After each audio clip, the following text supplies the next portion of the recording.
Hey everybody, how we doing? Thanks for joining me for another round of Saturday morning stories right here on Thailand Bound. I've got 4 stories for you today. The last 2 are quite short, so I've just tagged them on. Now, I just want to let you know I have read all of these stories out on my channel before, way back in 2021. So if you've been subscribed since way back then, I'm just letting you know at the beginning, because what often happens if I do read out the odd story for a second time, I get a flood of messages saying I've already heard this on your channel. Okay, so all these 4 I have read out, as I say, in 2021. But of course, I had a lot less subscribers back then. So hopefully there's a whole bunch of guys will enjoy listening to these if they haven't heard them. And sometimes it's nice to hear a story second time round. Let's jump into the first of 4 stories today. สวัสดีค่ะ As a recent subscriber to your channel, I have listened to quite a few of your viewers' stories with great interest. I would like to tell you about my own experience. It was after a 3-year relationship breakup in the UK with a British woman that I was encouraged by some friends to go on holiday to Thailand as a way of forgetting my bitter breakup and experience the delights of the city of Pattaya. Upon arriving in Pattaya in the winter of 2017 with a couple of my friends for a 4-week holiday, they showed me how things worked in Pattaya, and especially everything about the nightlife. Being my first time in Thailand, I was warned by my friends, do not fall in love with a bar girl, especially in Pattaya.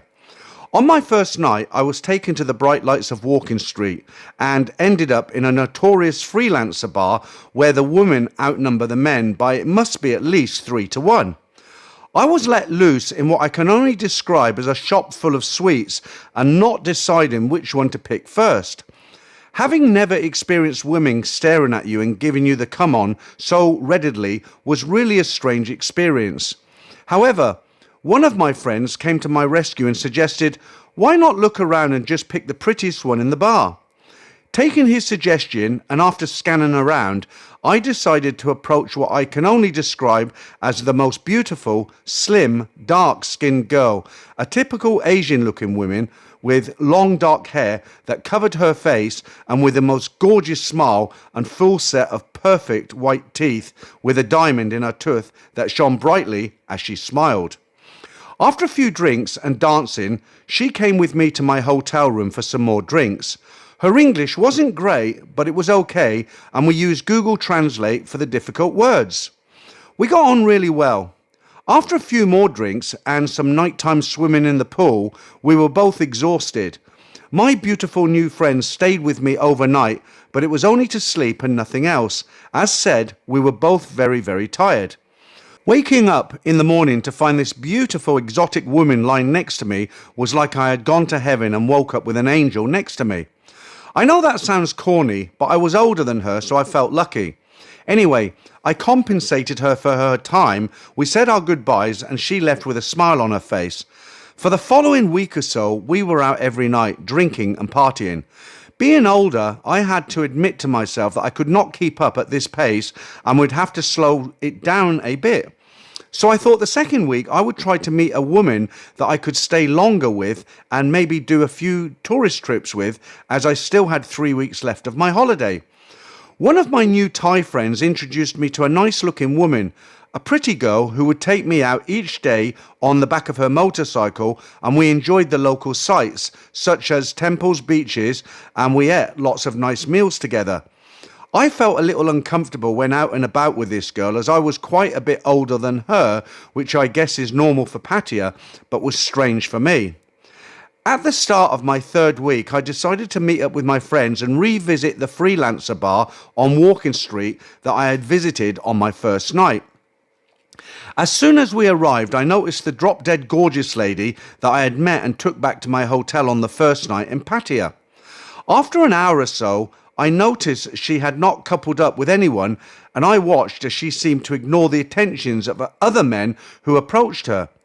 I approached her and apologised for the last time we had met for getting so drunk. She laughed and said it was okay. We then started to chat again, and we got on just great. Dancing and drinking, we ended up back at my hotel room for more drinks once again. I got on so much better with this girl than the girl who had been picking me up on her scooter each day, so decided to come clean and tell her that I was not going to meet her again, as I much preferred the company of this girl. I asked this gorgeous girl if she would like to remain with me for the rest of my holiday, and of course I would compensate her for her time. I soon realised that this girl was after as much as she could get out of me when I asked her, "Do you even like me?" She said, "No, I only like your money." I asked her to leave. She kept turning up at my hotel and knocking my door. Did she think that I was some kind of an idiot? Well, I'm not.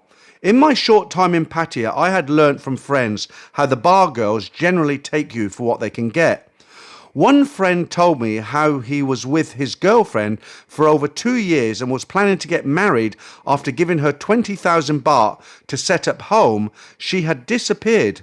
Another friend told me how his girlfriend managed to get £5,000 out of him before she also disappeared. I thought I was not going to get caught out like this, famous last words, right? Nevertheless, my Thai girlfriend named Jit soon stopped asking me for extra money when I told her I did not have much money left. Jit still stayed with me for the duration of my holiday, which lasted for 4 weeks.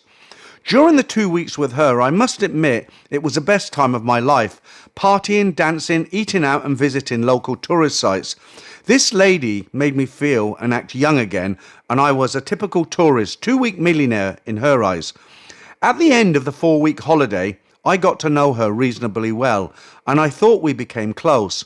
I said I would like to keep in touch when I got home, and perhaps help her out, even though I knew she was working, if you get my meaning.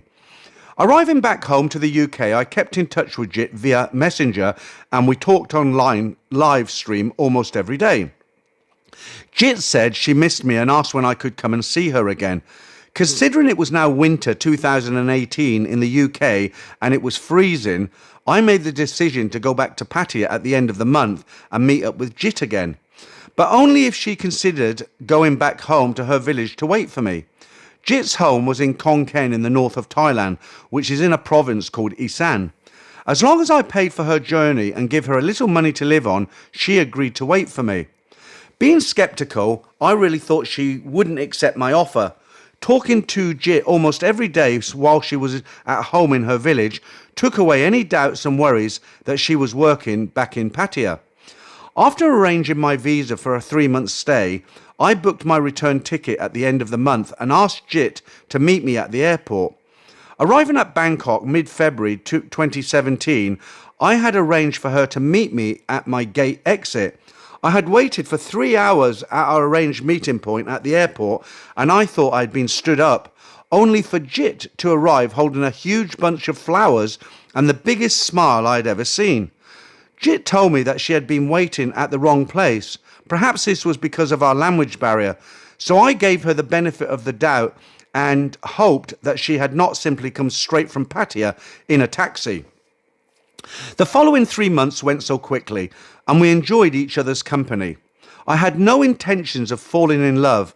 I just wanted a holiday girlfriend, as I had just reached my retirement age of 65.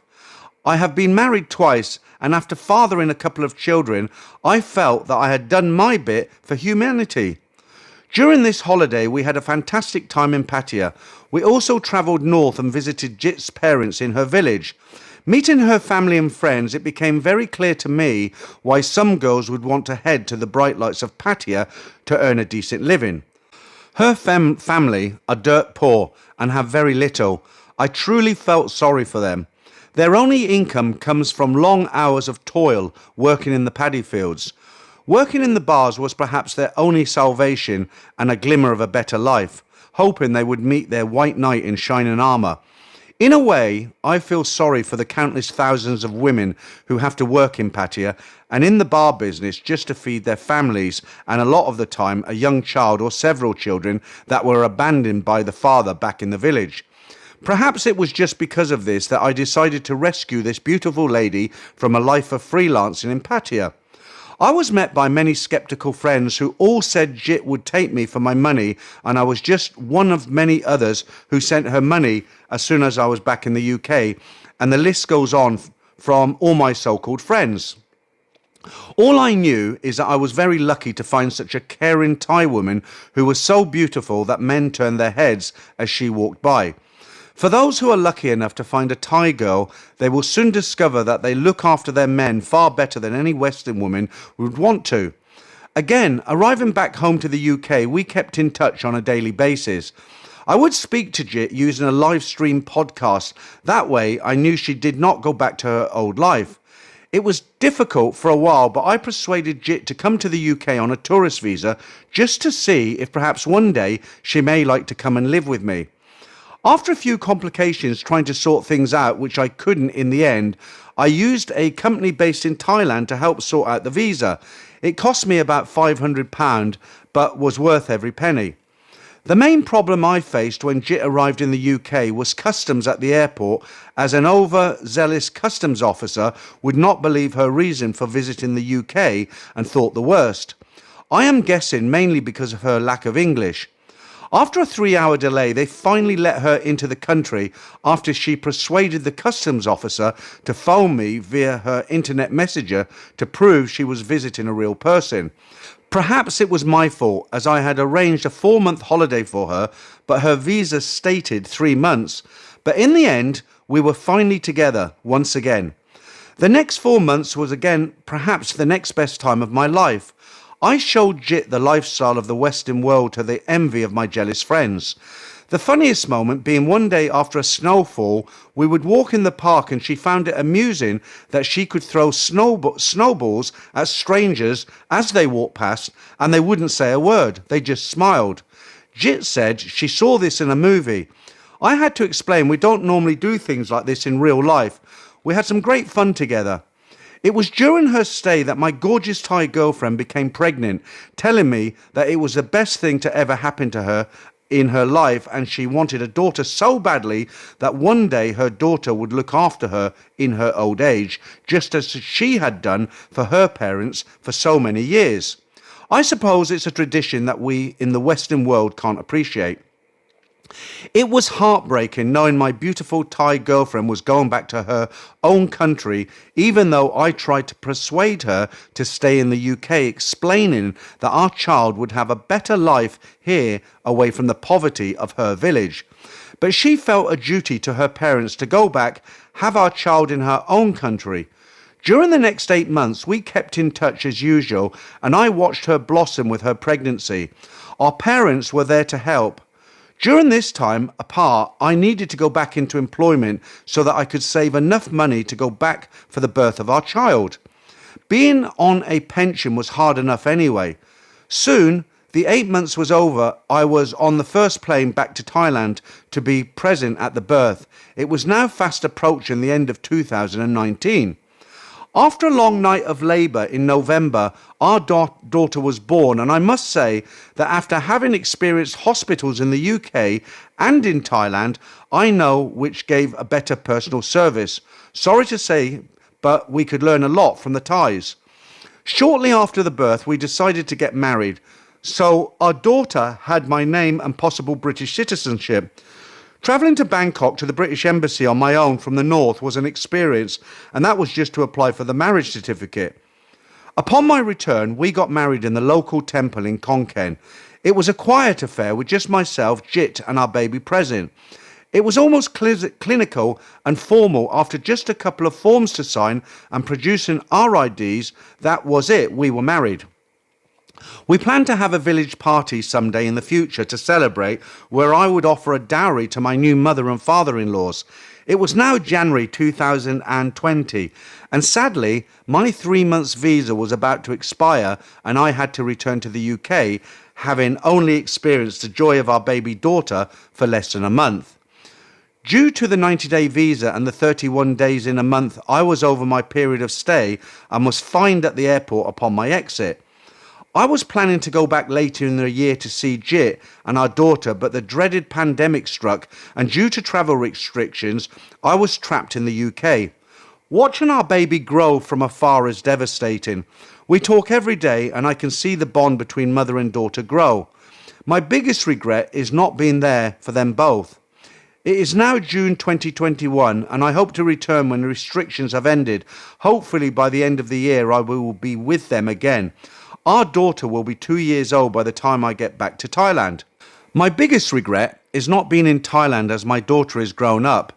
This worldwide pandemic has a lot to answer for, but one thing is certain, I will make it up to them when I can eventually return. The reason why I shared my story is to show that not all bar girls or freelancers are out to get what they can, and that there are some genuine women who would clearly love to meet their knight in shining armour, and given the time and patience, love can conquer all barriers. In the meantime, there is a wedding party to organise. That's such a nice story. I do remember reading that out, though some parts of it were a little bit vague because it was so long ago. And as it was before the pandemic, we're now, 3 years out of the pandemic? Let's just hope. It was a shame he didn't send a follow-up story to let us know how they were getting on. It's very, very rare that you can meet a girl in a bar go and she turns out like this. But it's not impossible. It's not impossible, but it does happen. Unfortunately, the girls know that a lot of guys can go there and fall in love, and they hope for something more, a relationship. And some of the unscrupulous girls take advantage of this, and they use it to just get as much out of a person as they can, as the guy said in the story.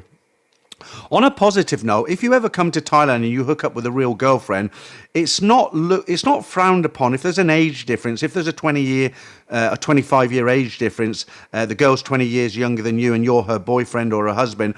Unlike in Western society, in Thailand, you're not frowned upon. People don't look at you in the street. It's just normal. You know, if a guy finds a girl, he falls in love and he can take care of that girl, the Thais kind of look at that as very, very normal. So that's one of the positive things of being in Thailand with a Thai girl. Right, okay, let's jump straight into our second story of the day. This is an introduction manual on what not to do on a trip to Pattaya. Viewers will cringe when they hear what I did. I was going through a divorce and so desperately needed some R&R. I had been to Pattaya once before with a previous Thai girlfriend I met in Australia. The Thai girlfriend and I split up, or so I thought. More on this later. So I thought to myself, divorce, nearly done, Thai girlfriend, gone. Time to go to Pattaya and have a good time. A 9-hour flight from Sydney, Australia, and here I was in Bangkok. First mistake, didn't get a pink or yellow and green taxi to Pattaya, downstairs on the first floor. I was approached by a number of touts but managed to ward them off as they asked for 3,000 baht for the trip. Luckily for me, a Pattaya regular took pity on me and said, "Get a taxi downstairs," to which the tout replied, "Okay, I will take you to Pattaya for 2,000 baht." I confirmed again with him that was all I would pay is 2,000 baht, and he agreed. We then walked to the multi-storey car park. I knew something wasn't right, but my fears were relieved somewhat when a gleaming new minivan pulled up, being driven by a beautiful Thai girl who could speak perfect English. Another warning sign missed. I should have ran there and then. I got in the van and thought, things are looking up. I couldn't believe my luck. Then a few minutes later, her mobile started ringing and her English changed to Thai. All of a sudden, I'm being told, "Pattaya long way, you need to change car." The van then starts heading down all these side streets into a grubby part of town. Oh no, I thought, how could I have been so naive? Now I'm going to get robbed and wake up with one less kidney. Then the van pulled into a car park full of dodgy looking cars driven by equally dodgy looking characters. I was told to get out of the van and go into a clapped out old Volvo with some Indian guy. I protested but was quickly surrounded by a lot of these characters, and I thought that I had better shut up now. Then the Thai cutie says you have to pay 800 extra. No, I don't. The guy told me 2,000 baht. Call him and check, I replied. She apparently calls him and then says, no, he said you have to pay 2,800 baht. I protest again as I realise I'm being ripped off, and then she says you have to pay 800, or I have to pay him 800. Stupid me, completely naive again, feels sorry for the girl, so I pay the 800. What an idiot. I can't believe that I was so stupid and was conned so easily.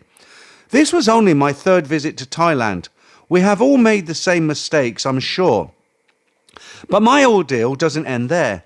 I still have 2 more occasions to be ripped off yet. Finally, the car starts to move, and boy, am I glad to finally get out from that place. The drive to Pattaya is uneventful, except the driver takes back roads that I've never seen before and comes into Pattaya from the back.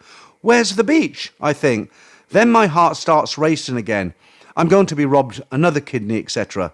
So I start to freak out, remembering all the stories from Banged Up Abroad, a TV series from back home. I tell the guy to stop the car now. He does, and luck would have it, right outside the VC Hotel, not far from Walking Street. Silly me, of course, doesn't realise that I'm so close to the beach that I should have been able to smell the cheap perfume from there, and I wonder where the hell I am. The driver says that he will get a good price for me at the hotel. Conned again. Come in spinner. I accept the deal as I just want to get out of the car, but needless to say, I have probably just paid for his kids and last 3 years at high school with this deal. I check into my room. Not bad. Would sir like to upgrade for an extra 300 baht? Yes, sir, would be conned again.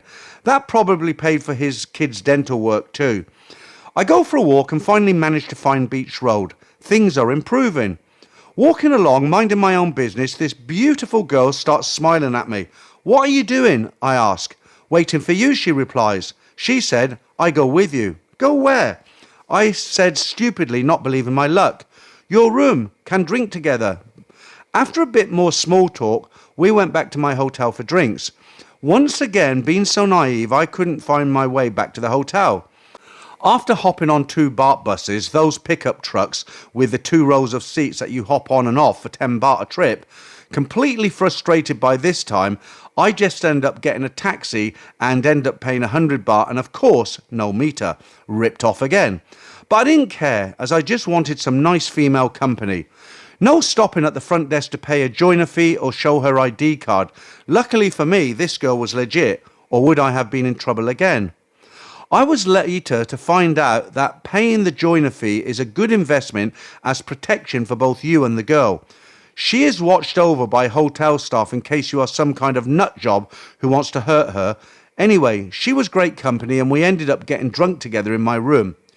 I called the girl a number of times and we met up and had fun together around the bars. My new Beach Road girlfriend asks, how come you know some Thai? I told her that I used to have a Thai girlfriend in Australia. No problem, she says. I be your girlfriend now. I thought to myself, thank you to my ex-wife for the divorce.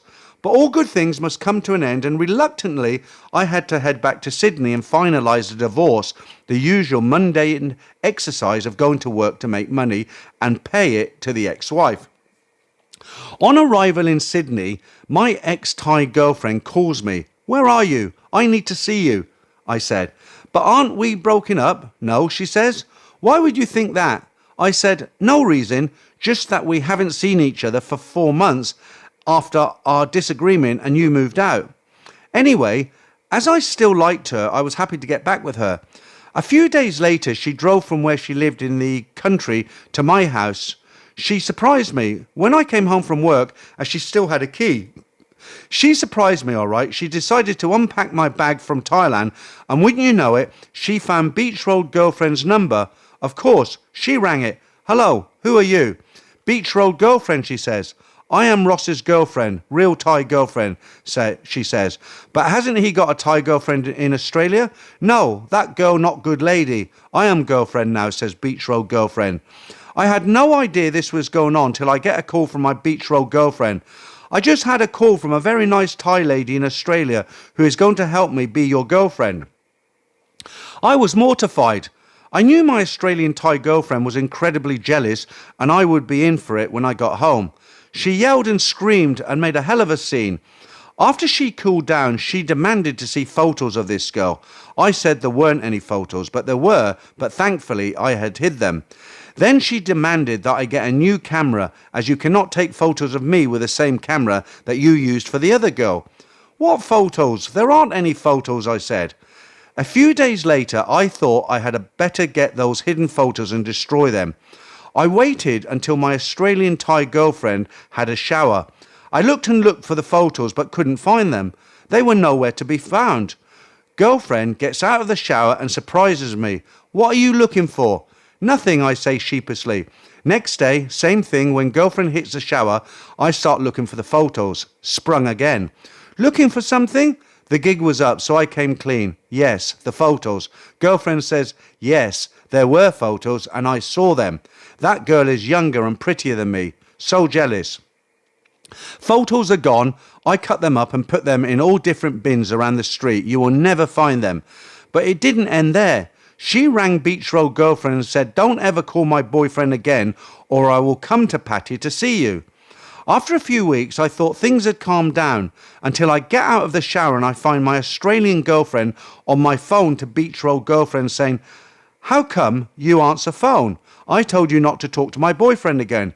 I ring on his phone to see if you answer. You shouldn't answer. The moral of this story is don't ever write down a Thai girl's number and bring it home with you. And also, don't take photos of other Thai girls unless you have a grade 10 secure wall safe. The good news to this story is that I got married to the Australian Thai girlfriend after my divorce was finalised, and we have been happily married now for many years. Even to this day, she occasionally says, I still have her number and I will call her again, so watch out. Okay, a nice story there. Yeah, they're incredibly jealous. I think all Asian women are much more jealous than Western women, but Thai and Filipino women in particular are very, very jealous, and they can be very, very cunning at catching you out, so be careful, guys. Right, the last two stories are very, very short, so I'm going to crack straight on with story number 3.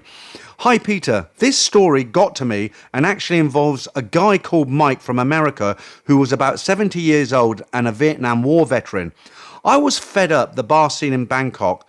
I was sitting at a bar one morning about 11 o'clock on Sukhumvit Soi 21. This was in the morning, having a Singer beer, and noticed the old guy across the road sitting alone having a beer too. I went over and said hi to him and started chatting. He was a lovely man and spoke softly and told me he was married to a Thai lady just around the corner and she ran a laundry shop. I was excited to meet a new friend. He then went into the Vietnam War stories and was very interesting. I then noticed he had a false leg, and as he was telling me the story, I could only imagine that he lost his leg in the war. I could not get a word in as he was on full flow with the war stories. Eventually, I got a word in and asked, so you lost the leg in the war? He replied, hell no, last year I was out for a walk just on Sukhumvit Road and some motorbike crashed into me and I thought, oh my God, after surviving the war and getting on with life, and this happened. I could only laugh so much that he laughed too. Of course, there was no competition ever.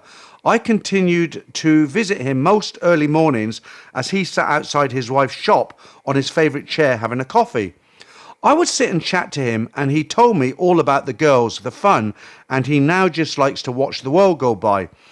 I visited him quite a few more times and then I had to go back to China. I returned to Soi 21 about 3 months later and called to see him. I was sad to see the empty chair outside the shop and asked about him only to find he had passed away. After this and all the bad stuff that happened to me in the past, I prefer to go to Thailand and make friends with older expats and hear their stories. So many stories out there. Tell this one only if you think it's okay. I will do the other stories later.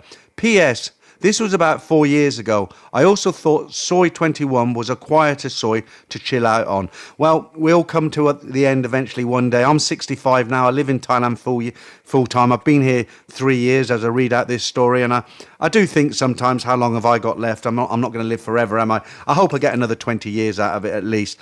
Fingers and toes crossed. Right, into our final story. This is story number 2, and again, a very short story.